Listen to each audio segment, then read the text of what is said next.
Alfred George Gardiner is a writer of On Seeing Please, was born at Chelmsford in Essex in 1865. He started his literary career as a journalist at the age of 37. He was appointed editor of the Daily News, London, under the pseudonym pet name Alpha of the Plough. He made regular contributions to the Daily News, the Manchester Evening News, etc. Essays are uniformly elegant, graceful, and humorous. The Pillars of Society, Pebbles on the Shore, Many Furrows, and Leaves in the Wind are some of his best known writing. His uniqueness lies in his ability to teach the basic truths of life in an easy and amusing manner.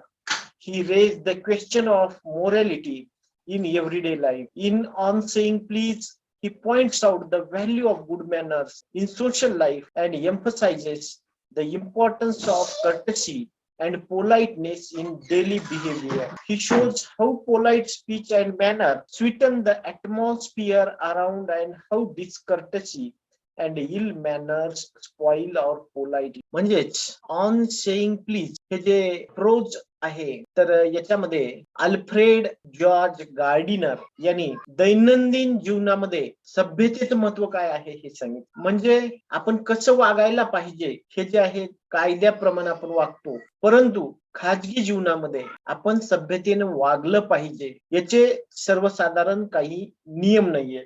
The young liftman in a city office who threw a passenger out of his lift the other morning and was fined for the offense was undoubtedly in the wrong. म्हणजे एक तरुण liftman जो आहे शहरामधला, त्या लिफ्टमनने एका पॅसेंजरला लिफ्टच्या बाहेर काढलं होतं. कशासाठी? की त्या लिफ्टमनला त्या पॅसेंजरनी प्लीज असं म्हटलेलं नाही. The complainant entering the lift sed top. म्हणजे कंप्लेनंट जो आहे, पॅसेंजर जो आहे, तो लिफ्ट मध्ये आला आणि त्यांनी काय सांगितलं? टॉप. तो म्हणाला top. The liftman demanded top please. आणि लिफ्टमन त्याला काय म्हणाला की नुसतं टॉप म्हणून चालणार नाही, you have to say top please. And this concession being refuse, he not only decline to comply with the instruction but hauled the passenger out of the lift. This of course was carrying a comment on manner. For discourtesy is not a legal offense and it does not excuse assault and battery. म्हणजे एक प्रसंग याच्यामध्ये लेखकांनी असा सांगितलेला आहे. एका lift मध्ये एक पॅसेंजर चढतो आणि तो पॅसेंजर काय म्हणतो? टॉप. परंतु लिफ्टमन त्याला काय म्हणतो? Top please. प्लीज म्हणायचं, परंतु तो ऐकत नाही. ऐकत नसल्यामुळं त्या लिफ्टमननी काय केलं? लिफ्टमननी त्याला धक्के देऊन जे आहे, धक्के देऊन त्या पॅसेंजरला बाहेर काढलं. मग त्या पॅसेंजरनी याची लिफ्टमनची कंप्लेंट केली आणि लिफ्टमनला याच्याबद्दल जे आहे त्याच्याबद्दल फाईन झाला. ही एक घटना झाली. लेखक असं म्हणतो की डिस्कर्टसी, एखाद्या व्यक्तीसोबत असभ्यतेने वागणे हा काही लिगल ऑफेन्स नाहीये समाजामध्ये आपल्या. Discourtesy is not a legal offense and it does not excuse assault and battery. If a burglar breaks into my house and I knock down, the law will acquit me. म्हणजे आपल्या घरी एखाद्याने चोरी केली, चोरी केल्यानंतर आपण त्याला मारू शकत नाही आणि आपण जर त्या व्यक्तीला जर मारलं, चोराला, तर कायदा जो आहे, कायदा आपल्याला पण शिक्षा करत असतो. It will permit me to retaliate reasonable violence. It does this because the burglar and my assailant have broken quite definite commands of the law, but no legal system could attempt to legislate against bad manners or could sanction the use of violence against something which it does not itself recognize as a legally punishable offense. आणि लेखक असं म्हणतो की समाजामध्ये जे इल manners लोक वागतात, जे वाईट पद्धतीने लोक वागतात, तर त्या वाईट पद्धतीने वागणाऱ्या लोकांना कायद्याने शिक्षा देण्याची तरतूद आपल्याकडे नाहीये. It would never do if we were at liberty to box people's ears because we did not like their behavior or the tone of their voice or the scrawl of their faces. Our fists would never be idle and the gutters of city would run with blood all. आणि लेखक असं म्हणतो, जर आपण असा विचार केला की हा व्यक्ती आपल्याशी कर्टशीने वागतो आहे, म्हणजे हा व्यक्ती आपल्याला वाईट बोलतो आहे. समजा तुम्ही सकाळी उठलात, सकाळी उठल्यानंतर घराच्या बाहेर पडलात, घराच्या बाहेर पडल्यानंतर जेव्हा गाडी चालवताय किंवा सिटी बसमध्ये बसताय, तर कंडक्टर तुमच्याशी डिस्कर्टशीने वागला तर त्याला तुम्ही माराल का? किंवा पॅसेंजर बाजूला बसलेल्या पॅसेंजरने मोठ्या आवाजामध्ये गाणी लावली, आपण त्याला माराल का किंवा लाथाबुक्या द्याल का? जर असं करायचं ठरवलं तर तो लेखक असं म्हणजे ब्लड जे आहे, रक्त जे आहे नाल्या वाटे वाहत जाईल आणि दिवसभर आपल्याला हेच काम करावी लागतील. I may be as uncivil as I may please and the law will protect me against violent retaliation. I may be haughty or boorish, and there is no penalty to pay except the penalty of being written down an ill-mannered fellow.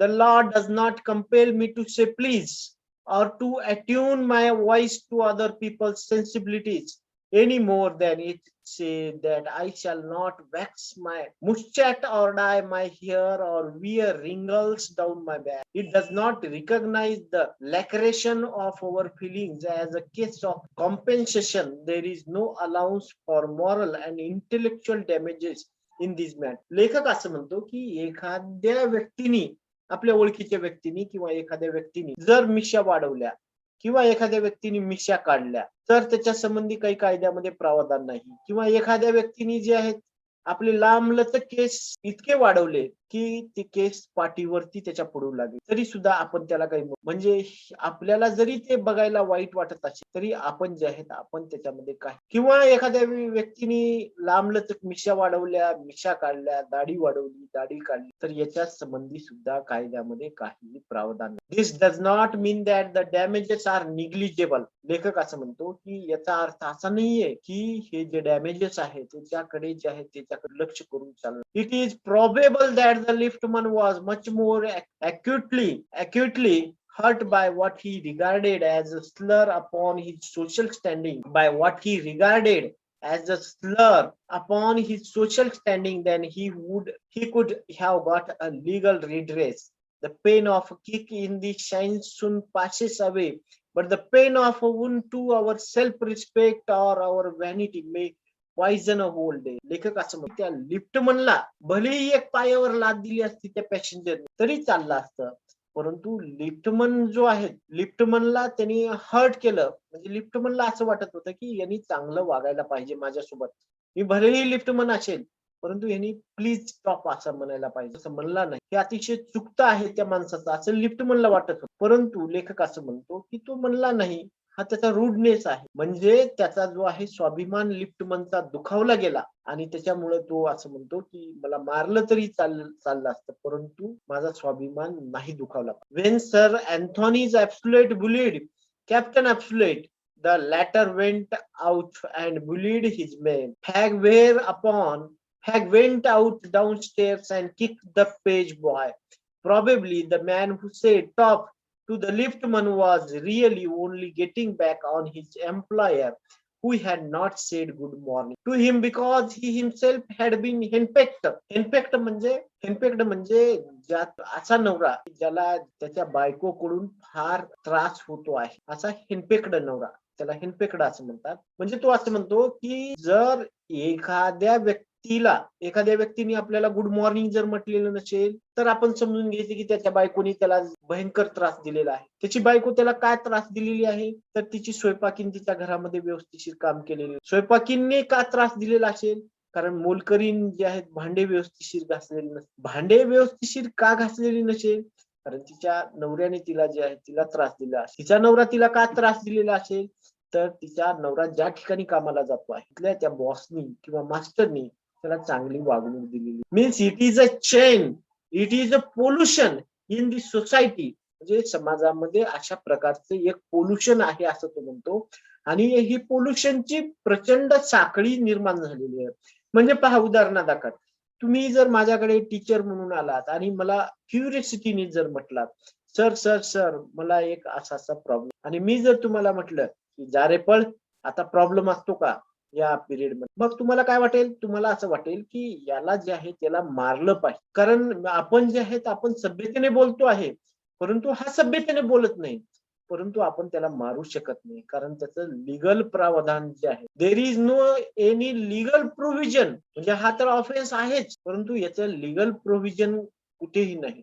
का का teacher आपल्याशी असं बोलला असेल? कारण टीचरची बायको त्याच्याशी व्यवस्थिशीर वागली नसेल. टीचरची बायको व्यवस्थिशीर का वागलेली नसेल? म्हणजे ही जी चेन जी आहे, ही चेन म्हणजे आपल्या वरिष्ठांनी आपल्याला जर त्रास दिला, तर आपल्या कनिष्ठाला सुद्धा आपण असाच त्रास द्यायचा. हे जे पोल्युशन आहे, हे पोल्युशन कुठे थांबलं पाहिजे असं. त्यानंतर त्यांनी दुसरा एक इन्सिडेंट सांगितलेला आहे. त्या इन्सिडेंट मध्ये पहा, याच्यामध्ये लेखक असं सांगतो की please and thank you are the small change with which we pay our way as a social being. म्हणजे मानवी जीवनामध्ये प्लीज आणि थँक्यू हे जसं की एखाद्या सायकलच्या चाकामध्ये तेल घातल्यानंतर सायकल व्यवस्थिशीर चालते, तसं आपल्या जीवनामध्ये प्लीज आणि थँक्यू हे वर्ड्स जे आहेत, हे वर्ड्स काम करत असतात. They are the little courtesies by which we keep the machine of life oiled and running. They put our intercourse upon the basis of a friendly cooperation on easy give and take, instead of on the basis of superiors dictating to inferiors. It is a very vulgar mind that would wish to command where he can have the service for us and have it with willingness and good feeling instead of resent. I should like to feature in this connection my friend the polite conductor.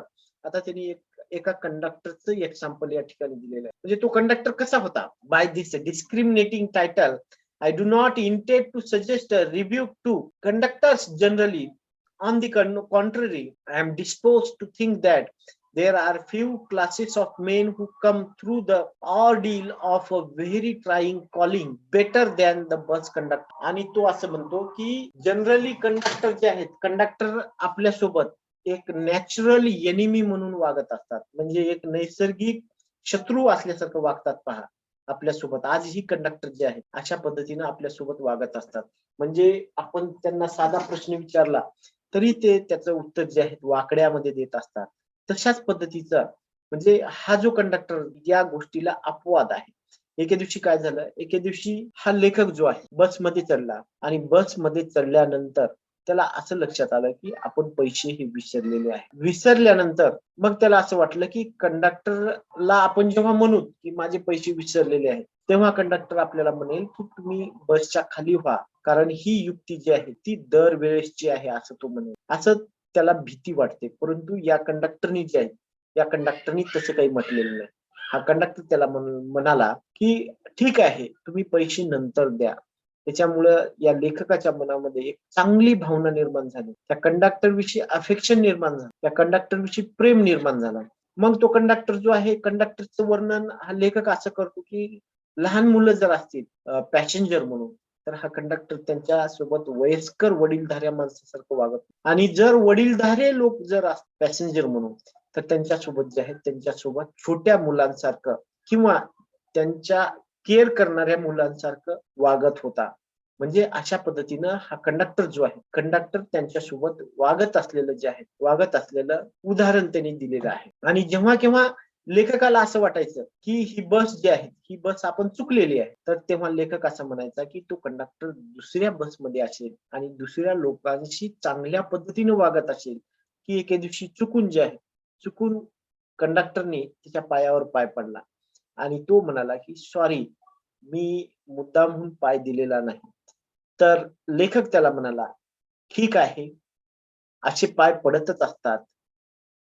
तुमचा पाय माझ्या पायावर पडतो आहे, हे माझ्या लक्षात आल्यामुळेच मी जो आहे, मी मोठा बूट पायामध्ये घातलेला आहे असं तो म्हणतो.